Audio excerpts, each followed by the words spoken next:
noches, ¿cómo le va? Le prometí la semana pasada que la historia en debate se iba a meter de lleno en 3 programas sobre el 24 de marzo, 40 años del golpe cívico-militar.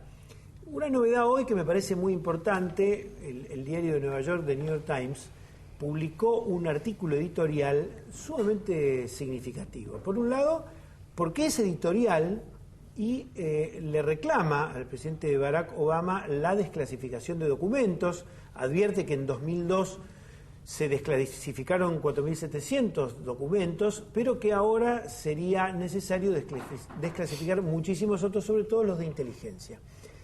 Menciona algo este editorial, menciona 2 datos que le quiero comentar. Valdría la pena leerlo. Muchas de las páginas web de los distintos medios argentinos están reproduciendo parte de eso, pero menciona 2 cosas. Uno, un hecho histórico que dice que el canciller de Isabel Perón a principios del año 76, César Bussetti, se había comunicado con Henry Kissinger, en ese entonces jefe de Estado. Estaba el gobierno republicano de Gerald Ford, que completaba el mandato de Nixon.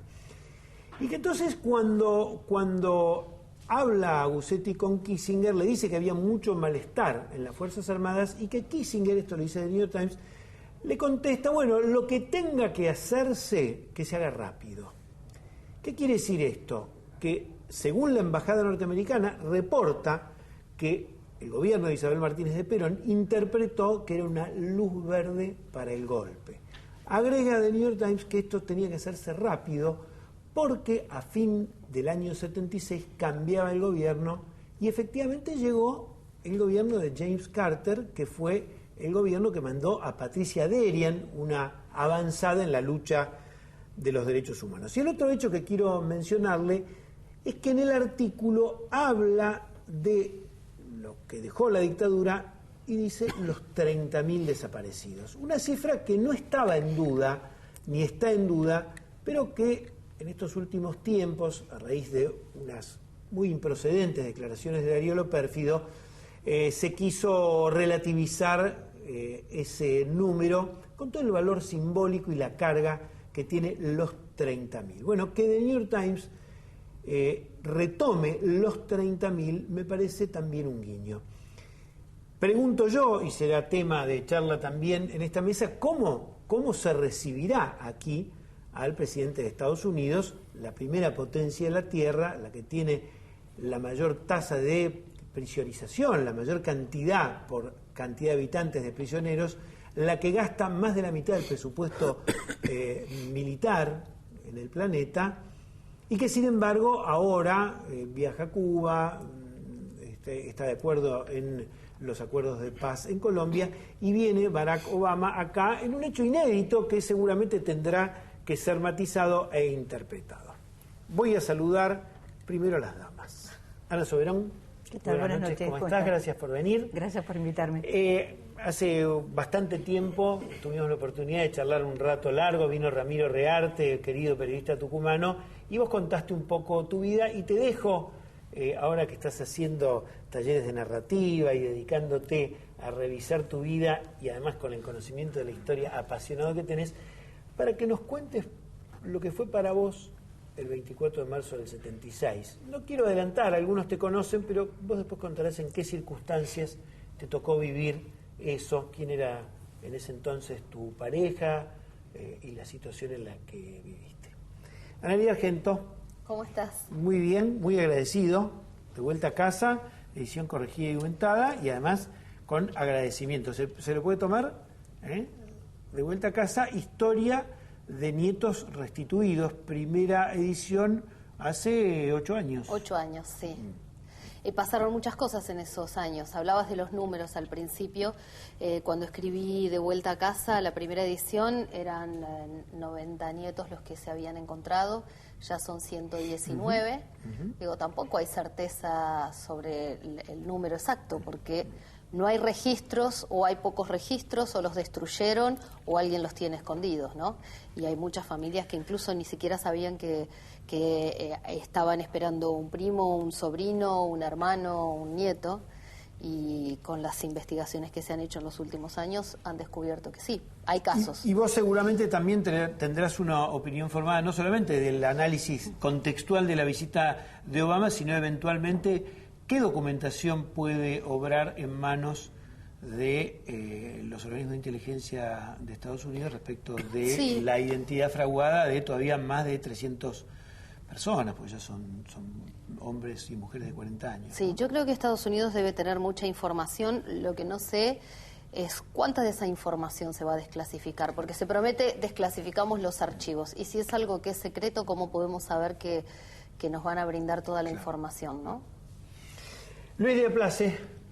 Bueno, debo decir que con Luis nos conocemos, yo le decía a Ana del Colegio Suizo, entonces dijo, qué gente elegante y fina y bien educada. Bueno, en realidad un colegio suizo que estaba en Rawson, que tanto se mudaba, militamos en la misma organización, el PRTER, y bueno, y me parece que también es bueno que reflexionemos sobre la historia que nos tocó vivir y tu punto de vista de las cosas que hemos vivido y 40 años después de este golpe ¿Qué nos queda? No es fácil hacer balance de estas cosas. ¿Qué reflexiones hay que hacer? Bueno, Miguel Del Maroni, libro con Victoria Torres, Golpes. No nos va a castigar. Relatos y memorias de la dictadura. Miguel, vos te dedicás más a la literatura, sos profesor, licenciado en letras. Sí. Y lo que hicieron con Torres es convocar una cantidad de escritores de primera línea para que escriban cosas, algunas muy vinculadas al 24 de marzo y otras como la de Ernesto Semán, que mezcla completa ficción, recuerdos, de repente la historia de su propio padre desaparecido, con la fantasía que nos tiene acostumbrados en otras novelas.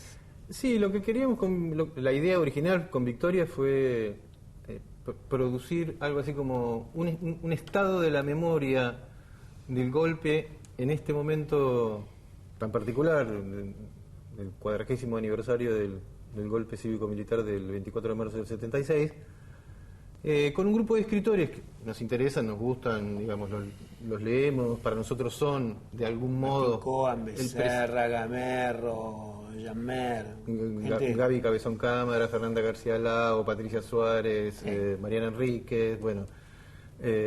nos vamos a olvidar de algunos porque son bueno, textos breves de 20, son como 30. Son 24 en relatos y una cronología que se le encargamos a Laura Lenzi, que es la directora de la maestría en Historia y Memoria de la Universidad de La Plata. Y la idea era eso, digamos, ver qué estado de la memoria podía producir la literatura argentina, las firmas que nos interesan de la literatura argentina de este momento, de generaciones que no fuesen ni la generación de los militantes ni la generación de los hijos, sino todos los que estuvimos en el medio, nacidos entre el 58 y el 73. Te aprovecho cuando hablas de la memoria para tirar un primer tema, claro, porque yo creo que tenemos que hablar de las memorias y de las desmemorias, porque en realidad todo esto es un conflicto, esto es muy desordenado, así que podemos arrancar por la visita de Obama, podemos arrancar por nuestros recuerdos o las cosas que queremos olvidar. Y arranque el que tenga ganas. O la que tenga ganas. Primero, sobre la visita de Obama, me parece, continuando un poco lo que te decía antes, que de todos modos es un gesto que me parece importante, ¿no? Que viene el 23 de marzo, el 24 de marzo va a estar en Bariloche y que algo... ofrezca, digamos, a la Argentina. Todos los organismos de derechos humanos estaban pidiendo desclasificación, incluso el gobierno de Mauricio Macri. Y sobre la editorial del New York Times, me parece llamativo que un diario en los Estados Unidos puntualice algunos reclamos de los organismos de derechos humanos, cuando aquí en Argentina hemos tenido editoriales que decían quizás lo contrario, ¿no? Entonces, digo, vuelvo a pensar por qué afuera tienen que decir cosas que a veces acá no queremos decir. Agrego un dato de esta visita. La jefa del Consejo de Seguridad, Susan Rice, hoy dio una conferencia de prensa sentada en la Argentina, así que le están dando a esta visita de Obama a la Argentina un sesgo que tiene que ver con las deudas de Estados Unidos, porque el conjunto de las declaraciones de Rice tenían que ver con los temas de derechos humanos de la Argentina. Es decir, que por algún motivo, algo que fue más bien un misterio, qué pensaba el Consejo de Seguridad, qué pensaba el Departamento de Estado, hoy lo hace alguien que no es simplemente la administración, sino alguien que de algún modo ocupa ese lugar de Estado y no solamente de administración. Por supuesto nombrada por el gobierno, pero me parece llamativo. Es decir que, pregunto, la visita de Obama a quienes solemos, Luis, estar en la plaza los 24 de marzo, nos va a producir una molestia, nos va a producir el disgusto de decir Macri y Obama son... o vamos a decir, bueno, hay que entender que tenemos que convivir con esto. No, seguramente es... lo más importante es que el fenómeno ocurrido hace 40 años ha trascendido completamente los marcos de la nación. Y eso le da una cierta envergadura en la cual los gobiernos como los actuales tienen que acomodar la situación, ¿no? No es casual de que antes de todos estos acontecimientos que se venían desarrollando, se marginaba a los organismos de derechos humanos, no se le daba ningún tipo de posibilidad de conversación. Y cuando se aproximan estos hechos y tienen una trascendencia más allá de la nación, hay una reubicación casi obligada, ¿no? Del gobierno a poner en primer plano hechos que, bueno, políticamente creo que a ellos se les resulta bastante incómodo, ¿no? Sí, yo me pregunto si Macri hubiera pensado que iba a tener un 24 de marzo a Barack Obama acá, ¿no? Yo lo que sí sé es que Macri dijo, los juicios de lesa humanidad van a seguir durante la campaña. Lo dijo, me lo dijo a mí. O sea, sí. Directamente le pregunté en Intratables, sí van a seguir. Fríamente, pero así lo dijo de manera taxativa. Y después, el secretario de Derechos Humanos, Abruz, se comprometió también más o menos a lo mismo, claro, a los organismos. Sí, sin adjetivos calificativos. Esto quiere decir que hay un mensaje dicho en la cual no hablar de asesinatos, es decir, remitirse a los aspectos meramente técnicos de los procesos así judiciales. Sí, hoy celebraban incluso el jefe de gabinete Marcos Peña y Claudio Abruz la decisión de Barack Obama, pero también siempre rescatando el proceso de memoria, verdad y justicia, pensando hacia adelante, hacia dónde queremos ir y despolitizado, ¿no? Como muchas de otras decisiones. Lo que hace, me parece, que más allá de que siguen los juicios, hay como... Quizás también por un cansancio de una parte de la sociedad respecto de estos temas. En la justicia se están tomando decisiones como la posibilidad de que haya más prisiones domiciliarias, cuando en los últimos años lo que se incentivaba era las condenas de cumplimiento en los penales o, por ejemplo, la atención en hospitales fuera de los penales. Hay algunos cambios. Hubo una medida que fue restablecer el hospital por un tema que vos conocés muy bien, Ana. Y que me enoja mucho. Claro, no tenemos que contar detalles, pero vos lo conocés muy bien y sería bueno que cuentes un poco por qué vos vas al hospital militar, para decir, pero esta señora la invitaron y va al hospital militar. Sí, porque bueno, ahora actualmente pago yo mi cuota por orden judicial, así que soy dueña de mi propia obra social. Por lo tanto, me tienen que atender bien. Pero en el hospital militar nunca dejaron de asistirse los militares, ni siquiera con la resolución del ministro Rossi. Por eso me llamó mucho la atención la resolución del presidente Macri, donde dice que ellos volverían. No, yo le diría no volverían, nunca se fueron. Y además hablan de los temas neurológicos y de las personas de avanzada edad.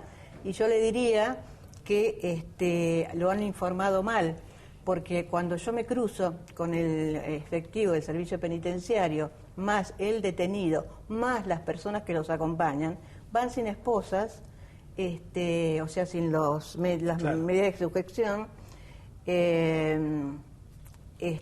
reciben visitas, que son las personas que los acompañan, cuando eso está prohibido, para eso tienen que ir al ámbito carcelario. Y bueno, nunca dejaron de ir. Yo en ese momento me quejé al ministro Rossi y logré que volvieran otra vez a estar esposados. Pero acá que cuando ganaron las elecciones... Convengamos que hubo dos que se escaparon, es decir, que Sí. el tema de las esposas no era simplemente no era una cosa de castigo, sino efectivamente de seguridad. De cuando hubo el resultado de las elecciones, otra vez volvieron a estar sin esposas. Yo me quejé en reiteradas oportunidades con el director del servicio penitenciario y con el subsecretario de Políticas Judiciales y Penitenciarias, porque a mí me hace daño psicológicamente y después me he dado cuenta que me hace daño físicamente. Entonces, si el presidente Macri de pronto dice que él debe cuidar la salud psicofísica de los detenidos, bueno, yo soy una ciudadana que en su prontuario no tiene más que pedidos de cédula y DNI, y que también tengo derecho a que él vele por mi salud psicofísica. Te voy a pedir que después que hagamos esta ronda también cuentes en primera persona cómo es tu historia personal y por qué vas al hospital militar, porque no es que lo elegiste porque uno Claro, prepaga. yo me fui por otro lado. Mi impresión sobre lo que preguntabas es que, bueno, uno podría decir todos los gobiernos tienen varios estándares, más de un estándar para casi todos los temas importantes de acuerdo al contexto, al momento. Es posible que el tema de derechos humanos sea uno de los temas para los cuales el gobierno de Macri tenga todos los estándares que le hagan falta y tal vez sea el tema en el que más, digamos, en el que más variaciones y movimientos diferentes, desde esto que estábamos hablando recién hasta la visita de Obama, la desclasificación de documentos y el negacionismo de lo pérfido, ¿no? Como movimientos divergentes, estratégicamente, como una especie de mazo de naipes de diferentes juegos a los que se recurre sin demasiada preocupación por las contradicciones y sí por el efecto político más o menos inmediato o la necesidad política en el frente externo, en el frente interno, digamos. Y les reitero lo que yo preguntaba respecto a si ustedes creen que la Plaza del 24, que yo supongo que va a ser masiva, si bien es un fin de semana largo porque es Semana Santa, la gente que suele ir el 24 de marzo a la plaza prefiere ir a la plaza y difícilmente elija irse de vacaciones o de fin de semana. Bueno, podemos ir el 25. Exactamente, muchos seguramente van a hacer eso, muchos van a hacer eso. Pero digo, en esa presencia masiva, uno espera un consignerío contra Macri y Obama o reafirmando ciertos principios de identidad, de memoria, verdad y justicia, porque es un momento político tan distinto al de hace un año atrás, inesperado para el 99% de la gente que va a estar en la plaza y encima con la presencia de dos figuras que en general, para ese público del que yo me siento parte, son figuras irritativas. Entonces la pregunta es, ¿va a ser una plaza en contra o va a ser una plaza abarcativa y tolerante? Mi impresión, no soy un especialista, un analista de estos temas, mucho menos de manera cotidiana, pero mi impresión es que va a estar muy sesgado por esta semana parlamentaria, ¿no? Es decir, por la cuestión de la deuda, sobre todo pensando en el término medio que va a la plaza el 24 de marzo, ¿no? A mí me parece que va a haber mucha movilización, por ejemplo, de la juventud, del kirchnerismo, la cámpora fundamentalmente, mucha representación de la izquierda y también me parece que va a haber, como en otras marchas, ciudadanos comunes que solo salen a manifestarse el 24 de marzo. Me parece que lo que es oposición a Mauricio Macri se va a ver bastante en la plaza.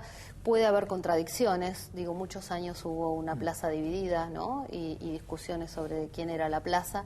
Me parece que sí que va a haber mucho kirchnerismo para cuestionar a Mauricio Macri, pero me parece que va a haber de todo.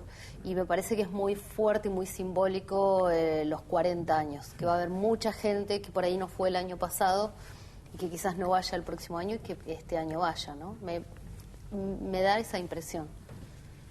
Sí, yo creo que va a haber un contacto entre la historia y el presente, ¿no? Y no se va a poder dividir entre la situación actual, que está de forma progresiva, dándose cuenta en nuestro pueblo de la situación, con la memoria de los 40 años, ¿no? Creo que en la movilización por este aniversario va a estar también una movilización interna por la situación actual, ¿no? Y eso va a ser muy importante, porque me parece que se va a abrir un poco el juego, más allá que sea o no kirchnerista, sino va a ser las personas afectadas. Creo que va a haber es un punto común, que espero que sea así, para manifestar su situación, ¿no? Creo que ahí se junta un poco la historia con el presente. Yo me quedé pensando en lo que decía ella, lo que le duele, le molesta, lo que siente en el cuerpo cuando va al hospital militar y se cruza con algún condenado, ¿no?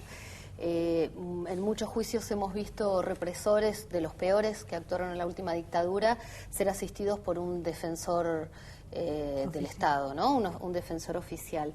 Y digo, a riesgo de que algunos se enojen conmigo, incluso ella, siempre lo que vuelvo a pensar es que en este Estado de Derecho ellos tienen esa posibilidad de ir al hospital, vos vas y reclamás, te pueden escuchar o no, pero ellos tienen la posibilidad de ser defendidos incluso con un defensor que paguemos todos, que a mí... ¿Por qué pensás que ella se puede ofender o molestar? No, porque en última instancia, porque le duele, porque ella fue víctima, digo, yo también hablo desde un lugar donde soy un testigo secundario, digamos, no lo viví, tenía 6 años cuando fue el golpe, lo viví tangencialmente por conocidos familiares y parece que vos, demás. Ana, sos una víctima distinta. Sí. Sería bueno que lo cuentes porque si no... No se entiende. Claro. ¿Se entiende? Mi ex marido es militar y está detenido en Colonia Pinto, Santiago del Estero, por el delito de genocidio, violencia de género, abuso deshonesto y violación sexual perpetrada contra mujeres y niños y hombres, y entre sus víctimas hay un niño de 14 años, lo cual es tremendo. Bueno, fue mi ex marido, por eso yo tenía la obra social de IOSE. Y a raíz de que yo di el alerta de lo que estaba pasando, porque dije no puede ser, es decir, la gente de pronto no puede estar en todos los recovecos, fui desafiliada de IOSE y tuve que recurrir a la justicia. Y la justicia ordenó que volviese a IOSE y al hospital militar. O sea, yo no tengo por qué irme de ahí. Yo sí puedo irme, pero que también coincido con ella que las personas que de pronto tienen esa obra social sean atendidas en el lugar de la obra social. Pero que vayan en su calidad de detenidos. O sea, como cualquier otro detenido que baja del móvil de traslado del Servicio Penitenciario Federal con las esposas por la espalda. Sí, yo lo que iba es que las víctimas del terrorismo de Estado no tenían posibilidad de nada, a eso digo, y ellos tienen el derecho a ser defendidos, el derecho a ir a un hospital y a lo sumo a que alguien proteste y Exacto. que le pongan las esposas, digo, y que cumplan su condena, una condena... Sí, que reciban visitas, que estén acompañados por... Lo que no le dieron ellos a sus víctimas, ¿no? La posibilidad que no le dieron a sus víctimas. Sí, yo creo que indudablemente, independientemente de cómo lo vea uno desde el punto de vista de su visión política o ideológica, si Estados Unidos reconoce que las políticas llevadas a cabo son excepcionales, los juicios de lesa humanidad llevados en Argentina son excepcionales Exacto. en el mundo. Exacto. Que el gobierno de Estados Unidos reconozca esto, me parece que vos lo decías antes de manera muy elocuente, cuando se ve desde afuera, acá rebota, y sobre todo si se ve desde Estados Unidos rebota más, y sobre todo si es un gobierno de centro-derecha, una coalición de centro-derecha con sectores progresistas, democráticos. Vemos que los radicales hicieron el juicio de la Junta. No quiero desmerecer para nada los avances de derechos humanos en la época de Alfonsín, pero ahora va a significar que si antes el 60% apoyaba los juicios por delitos de lesa humanidad, ahora me parece que no va a haber margen para estar en contra, ¿no? Sí, se ve. Yo creo que hay la misma situación le genera una presión para ocupar lugares que ellos incluso no quisieran ocuparlos, ¿no? Eso lo mismo pasó cuando vino el presidente de Francia. Tanto situación despectiva con respecto a las madres, a las abuelas, bueno, en ese momento tuvo que convocarlas, estando el presidente de Francia en ese momento. Creo que va a ser una situación similar, más potenciada, bueno, por lo que significa Estados Unidos, ¿no?, en el mundo. Sí, efectivamente, cuando vino François Hollande, acá hubo varios argentinos que estuvieron exiliados en Francia que formaban parte de lo más granado que estaba en la Embajada de Francia y, por supuesto, concurrieron con Hollande al Parque de la Memoria, ¿no? Entonces, bueno, eso también es un antecedente y por eso también se dice que Obama piensa asistir allá. Yo no sé, Analía, qué hará Estela de Carlotto, pero me parece que es muy probable que ante el pedido reiterado de todas las organizaciones de derechos humanos, como decimos los periodistas, exista la foto. Bueno, ellos habían dicho que que si existía la posibilidad iban a hablar con Barack Obama y que le iban a pedir la desclasificación de los archivos, lo que se estaría cumpliendo, ¿no? Y me parece además que es una foto y una vidriera ante el mundo y es generarle un compromiso al otro. No dejar la silla vacía, el gesto, Mauricio Macri invitó a Estela de Carlotto a Olivos y Estela de Carlotto fue y se sentó, cada uno con su posición, sí, claro, y se dijeron lo que tenían que decir, o el presidente aguantó, estaba serio, pero hay momentos y lugares donde no hay que dejar la silla vacía, porque me parece que ir y hacer el planteo, el reclamo o el pedido siempre puede generar algo más.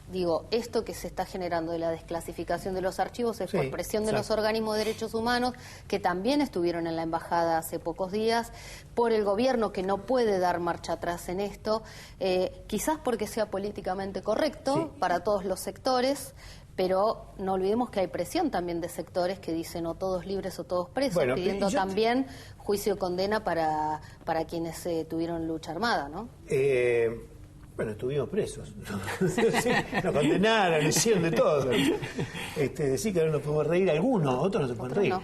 Pero no, te agrego una cosa que a mí me parece muy importante. En muchos lugares del mundo se están viviendo violaciones a los derechos humanos gravísimas.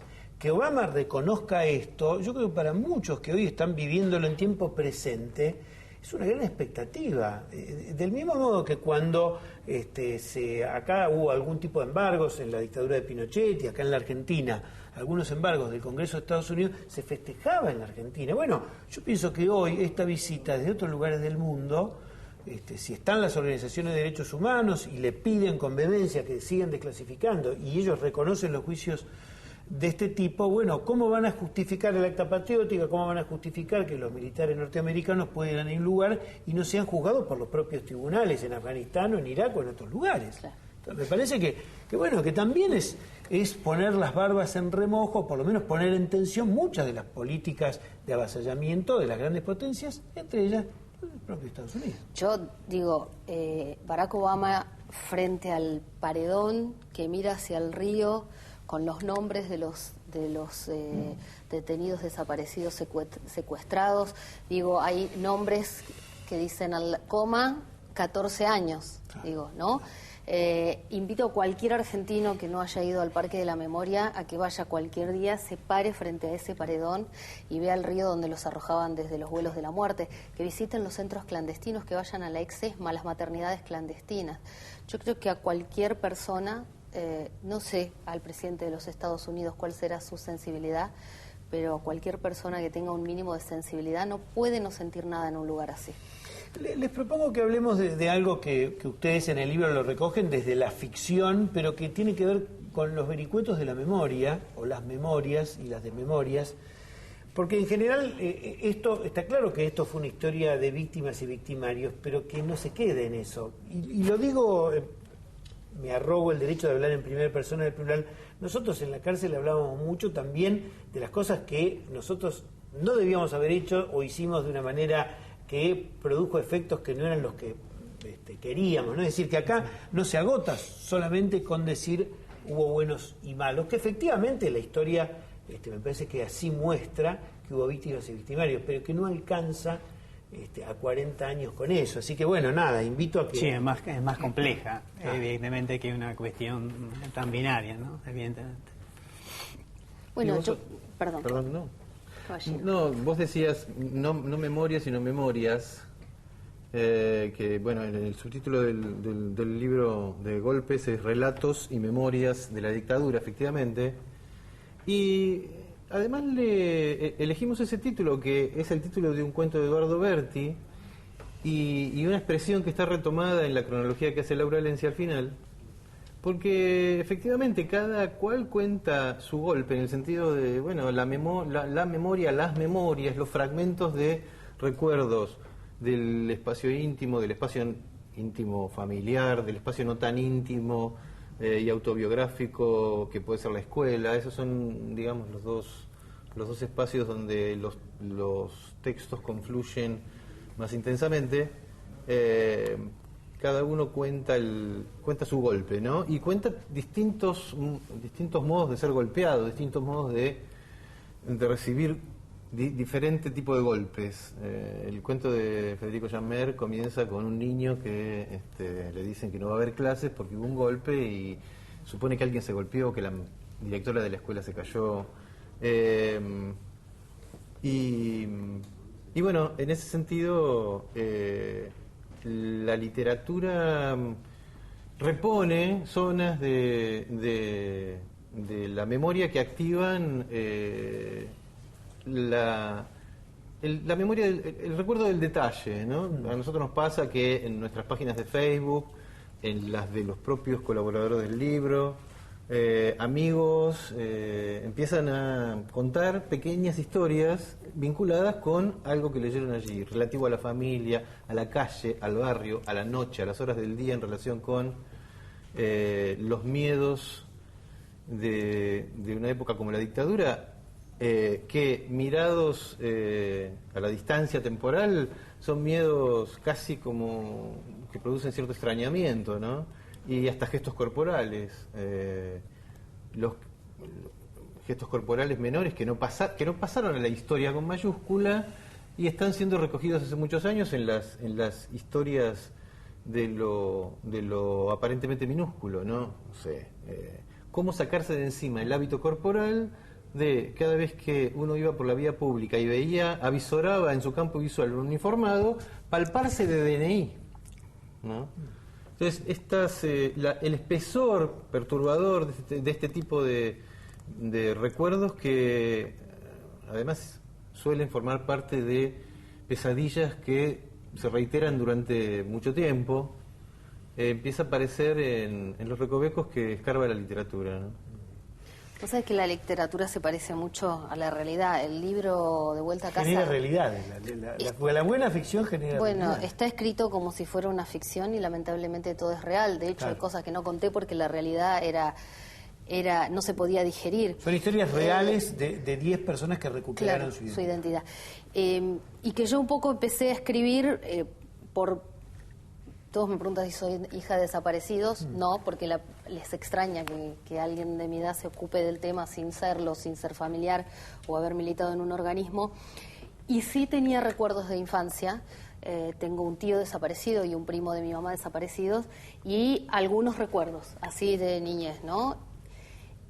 Y yo decía, ¿por qué si pesa tanto en mí, que no soy una víctima directa, cómo puede pesar en alguien que recupera su identidad? Y la atrocidad que ocurrió, digo, en las historias de los nietos de las abuelas de Plaza de Mayo conmueven a todo el mundo, porque, digo, no te imagino capaz de robarte una lapicera o un libro, por ahí no lo devolvés. No, pero robar un libro, por ahí imagínate sí. que, Bueno. imagínate que sí. Pero cualquiera que tiene Que un me tiene el hijo... código penal por la cabeza, pero... Es como plantar un árbol, digo, tener un hijo, pero robar robarte libro. un bebé, digo, ¿en qué cabeza entra, no? Y en base a eso, a todas esas cosas que yo pensaba y que sentía, fue que empecé a trabajar. Son los desaparecidos que pueden aparecer, siguen siendo víctimas. Dice Estela de Carlotto en un video que da vueltas por ahí, robar la identidad de una persona es retardar su nacimiento. Es un delito que se sigue cometiendo hasta que esa persona conozca su verdadera identidad. Sigue hoy cometiéndose ese delito. Ana, vos viviste una historia plagada de contradicciones y en determinado momento te apropiaste de una historia que no necesariamente era la que vos habías vivido, pero sí lo que vivió te sirvió para... Bueno, de alguna manera sí lo vivimos. Por ejemplo, yo que comencé a leer ahora La Voluntad, hace referencia a un relato de aquellas personas o una persona a la cual lo golpeaban en las orejas, ¿no es cierto? Y bueno, a mí particularmente me pasó eso. Y no es... ¿Y quién te golpeaba en las orejas? El Gordillo. Gordillo era... El detenido. Y es algo que está probado en expedientes judiciales, porque hubo una testigo que, bueno, dio su testimonio y es parte de una causa. A mi hijo mayor sufrimos ese tipo de torturas violentas, lo golpeaban la boca del estómago y le decía, lo dejaba sin respiración y le decía que conocía 5 métodos para matar sin dejar rastros. O sea que de alguna manera algunas técnicas de tortura, si bien nunca sufrimos picana, ni submarino, ni nada de eso, sí sufrimos la violencia física y la violencia psicológica. Y para nosotros es algo que es muy difícil de sobrellevar. Sí, yo alguna vez cuando te entrevisté dije espontáneamente, pero lo recuerdo claramente, que quizás tu testimonio doloroso para vos también le sirva a muchas otras personas que han vivido esto en su propio desde hogar. ese lugar, claro. Porque convengamos que la vergüenza y la culpa acompañan muchas veces el hecho de no romper ciertos vínculos, ¿no? Pero bueno, vos has dado un paso que cuando uno habla de violencia de género, en este caso es agravadísima, porque es una combinación de técnicas de terrorismo de Estado con el machismo feroz que perdura en nuestra sociedad, incluso de gente que tiene otras visiones ideológicas y no necesariamente se siente con ganas de asesinar personas. Sí, yo me pregunto, bueno, cuántas otras técnicas aprendidas y por una persona que fue capacitada para ello, sufrimos también nosotros y que todavía no descubrimos que realmente ocurría con las personas que eran detenidas, como me pasó con tu libro. Luis, me gustaría que vos cuentes qué es lo que sentís de algo que nosotros hemos vivido. Nosotros nos preparamos para una lucha armada y de hecho participamos de eso, ¿no? Y sin embargo un buen día nos encontramos construyendo la paz, la familia, vos tenés hijos, incluso te fuiste a vivir a Estados Unidos a trabajar, a laburar de laburante, de obrero. Sí. Y digamos, hemos vivido también cambios y uno a veces no dimensiona mucho, se cree que sigue siendo el mismo y hasta, no sé, me parece que es como vivir un abismo, pensar que uno es distinto, porque, que eso te lo digo, es como que uno traicionara a veces ciertos principios con los que se ha forjado. Entonces no alcanzo a dimensionar muchas veces cuando uno tiene que reconocer los cambios, hacerlos públicos, cuando tiene que decir, bueno, esto simplemente es una adaptación. Sí, no, yo creo que hay principios que uno lógicamente los mantiene, ¿no? Y las distintas formas que corresponden a las distintas situaciones políticas, evidentemente si uno se dedica a esto o modifica o queda muy descolocado dentro del contexto. Yo pienso que bueno, el valor de la democracia no era uno de nuestros puntos fuertes, a pesar de que muchos de durante las dictaduras o la dictadura de Lanús, el punto de referencia de nuestra defensa era el artículo 21 de la Constitución Nacional, donde plantea de que todo argentino está obligado a tomar las armas frente a una ruptura constitucional, ¿no? Pero también esa defensa se volvió un poco en contra de nosotros mismos cuando seguimos tomando las armas en procesos democráticos, ¿no? Bueno, esas incongruencias yo creo que tienen que ver con el grado de inmadurez que teníamos en ese momento, ¿no?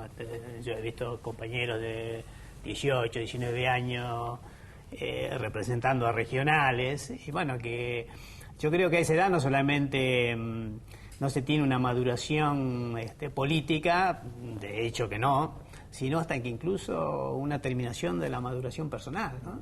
Entonces todo ese tipo de, quizás la generación que enfrentó al golpe del 66, que es la que posteriormente desarrolla todo este proceso, es una generación desfasada en su edad, ¿no? Que es como si la generación que venía delante de nosotros debería haber hecho nuestra tarea y no se hizo. Bueno, hay un desfasaje de naturaleza histórico ahí que hace que se crean esas situaciones tan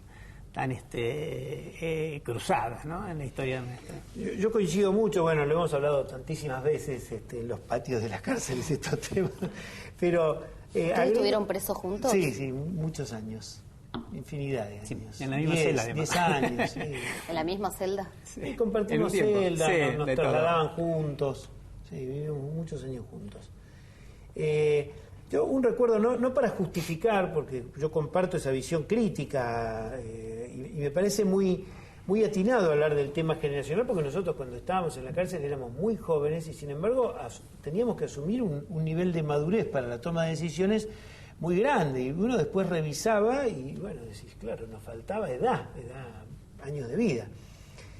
Pero sobre lo político, de que la democracia no era un valor para nosotros, para nuestra organización, que era el PRTR, ni para la FAP, ni para la FARC, ni para los montoneros, yo les recuerdo algo.